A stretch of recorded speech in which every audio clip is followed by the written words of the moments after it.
নমস্কার বন্ধুরা, সুপর্ণা সেশলে আপনাদের সকলকে জানাই স্বাগত। কেমন আছেন সবাই? আশা করি সকলে খুব ভালো আছেন। আজ আমি আবার চলে এলাম এক নতুন ভিডিওর সাথে। আমি আজকে আপনাদের দেখাবো কাঁকড়া দিয়ে তৈরি এক মজার পদ, কাঁকড়া মশলা কারি।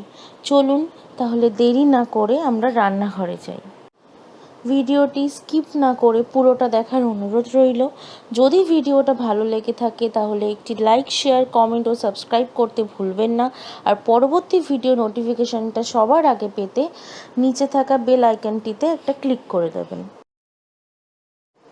কাঁকড়া মশলা কারি করতে আজ আমার লাগবে কাঁকড়া। আমি এখানে সামুদ্রিক কাঁকড়া নিয়েছি, আপনারা চাইলে যে কোনো ধরনের কাঁকড়া দিয়েই রান্নাটি করতে পারেন। আর রয়েছে পেঁয়াজ, টমেটো, আদা, রসুন ও কাঁচা লঙ্কা একসাথে দিয়ে বানানো একটি পেস্ট, কাজু বাদাম ও চারমগজ একটু দুধ দিয়ে বেটে বানানো একটি পেস্ট, চিনি, গরম মশলা, ঘি, গোটা গরম মশলা, ধনে গুঁড়ো, কাশ্মীরি লঙ্কার গুঁড়ো, নুন ও হলুদ, পেঁয়াজ কুচি আর সর্ষের তেল। প্রথমে কাঁকড়াটাকে নুন, হলুদ, কাশ্মীরি লঙ্কার গুঁড়ো দিয়ে ভালো করে মেখে কিছুক্ষণের জন্য রেখে দেব।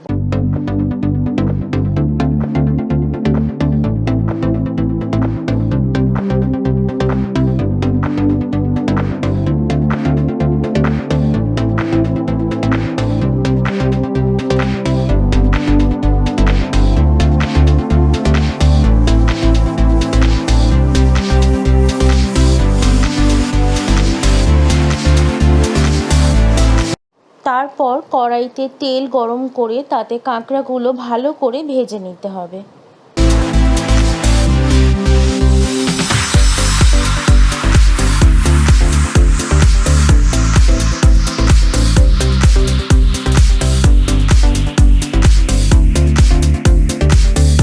এগুলো ভাজা হয়ে গেছে, এবার একটি বাটিতে আমি এগুলোকে তুলে নেব।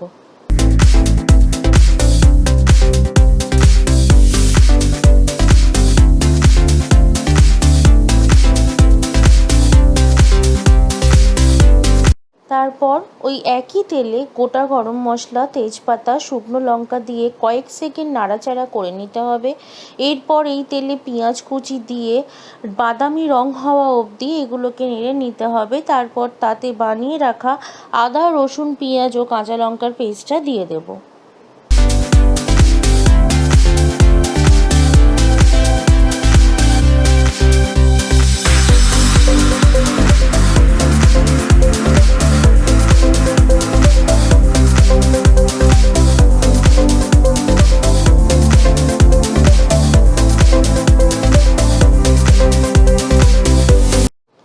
তারপর ভালো করে পেস্টটা তেলের সাথে মিশিয়ে নিয়ে তাতে সামান্য পরিমাণ চিনি ও নুন দিয়ে একটু নাড়াচাড়া করে তাতে হলুদ, কাশ্মীরি লঙ্কার গুঁড়ো ও ধনে গুঁড়ো দিয়ে মশলাটা ভালো করে কষাতে হবে।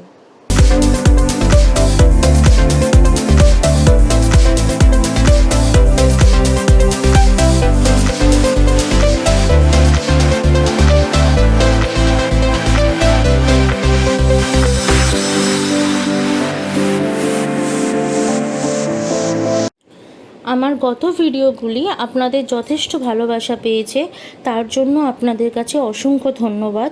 আর যারা আমার এই ভিডিওটি এখনও পর্যন্ত দেখেননি তাদের জন্য ভিডিও লিঙ্কটি আমি নিচে থাকা ডেসক্রিপশন বক্সে এবং ডান দিকের ওপরের আই বাটনে দিয়ে দিলাম, অবশ্যই দেখবেন কিন্তু।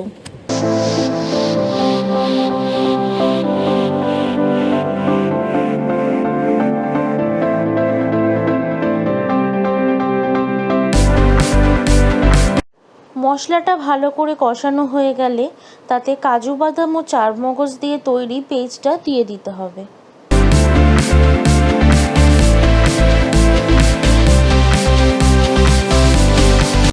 তারপর মশলাটার সাথে পেস্টটা ভালো করে মিশিয়ে নিয়ে তাতে তেল ছাড়া অবধি আমাদের অপেক্ষা করতে হবে।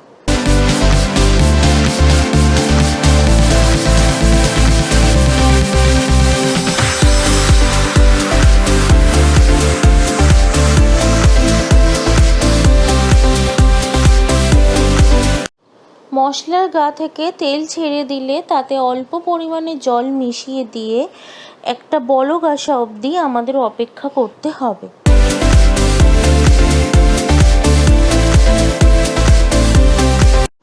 দেখুন বলক এসে গেছে। এবার এই পর্যায়ে মশলাটার মধ্যে ভেজে রাখা কাঁকড়াগুলো দিয়ে ভালো করে নাড়াচাড়া করে কাঁকড়ার সাথে মশলাটাকে মিশিয়ে দিতে হবে।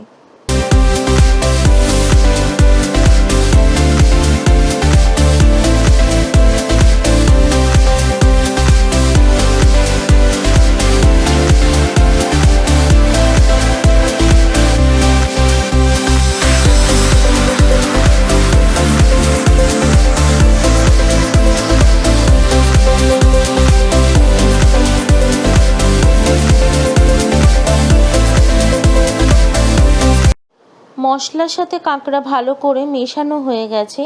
এবার এর মধ্যে জল ঢেলে দেব। এবার ইন্ডাকশানের পাওয়ারটা বাড়িয়ে দিয়ে এটাকে 5 মিনিটের জন্য ভালো করে ফুটতে দিতে হবে। ভালো করে ফুটে উঠলে এর মধ্যে ধনেপাতা কুচি করে দিয়ে দিতে হবে এবং তারপর তাতে গরম মশলা ও ঘি দিয়ে দিতে হবে।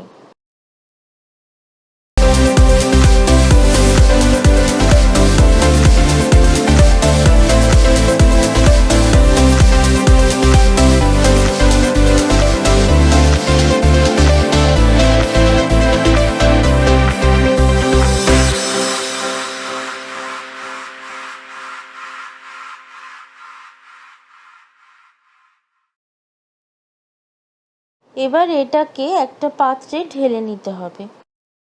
দেখুন রেডি হয়ে গেছে আমার তৈরি এক সুস্বাদু পদ কাঁকড়া মশলা কারি। দেখতে যেমনই সুন্দর, খেতে কিন্তু তেমনই দুর্দান্ত হয়েছিল। আপনারাও বাড়িতে বানান এবং সকলকে খাওয়ান। কেমন হলো আমাকে জানাতে ভুলবেন না কিন্তু। এছাড়া যদি আপনারা অন্য কোনো রেসিপি দেখতে চান তাহলে আমাকে কমেন্টে অবশ্যই জানাবেন। আজ তাহলে এই পর্যন্তই। দেখা হবে আবার এক নতুন ভিডিওর সাথে। নমস্কার। এখনও যারা আমার চ্যানেলটিকে সাবস্ক্রাইব করেননি তাদের কাছে অনুরোধ রইল অবশ্যই সাবস্ক্রাইব করে নেবেন। আর ভিডিওগুলো যদি ভালো লেগে থাকে তাহলে একটি লাইক ও শেয়ার করে দেবেন। আর যারা ফেসবুক থেকে দেখছেন তারা প্লিজ ফলো করে দেবেন।